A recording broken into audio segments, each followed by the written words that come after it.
ঘন্টার পর ঘন্টা ধরে গাড়ির লাইনে দাঁড়িয়ে থাকার দিন শেষ হয়ে গিয়েছে আগেই। বর্তমান সময়ে টোল পরিশোধের ক্ষেত্রে আর ম্যানুয়ালি নগদ টাকা দিতে হয় না। চালু করা হয়েছে ফাস্ট্যাগ পদ্ধতি, আর এবার সেই পদ্ধতিতেও আসতে চলেছে বদল। ফাস্ট্যাগের পরিবর্তে স্যাটেলাইটের মাধ্যমে টোল পরিশোধের নতুন পদ্ধতি নিয়ে আসছে কেন্দ্র। রাজ্যসভায় সড়ক ও পরিবহন মন্ত্রী জানান, নয়া এই টোল সংগ্রহ পদ্ধতির জন্য ব্যবহৃত হবে জিপিএস ও ক্যামেরা, যার জেরে ব্যারিয়ার ও টোল বুথের দরকার পড়বে না।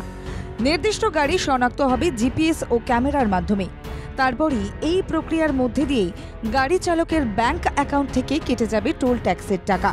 গাড়ি চলাচলের কিলোমিটারের উপর নির্ভর করবে টোল ট্যাক্সের পরিমাণ, আর সেই মাধ্যমেই আগামী দিনে অনলাইনেই টোল সংগ্রহ করা হবে বলে মন্ত্রক সূত্রের খবর। এই সিস্টেম শুরু হলে আর ফাস্ট্যাগ পদ্ধতির প্রয়োজন পড়বে না। সেক্ষেত্রে লাইনে টোল কাটার জন্য দাঁড়িয়েও থাকতে হবে না। ইতিমধ্যেই ভারত সরকারের তরফ থেকে এই পদ্ধতি বাস্তবায়নের প্রস্তুতি শুরু করা হয়েছে। ব্যুরো রিপোর্ট, বাংলা জাগো।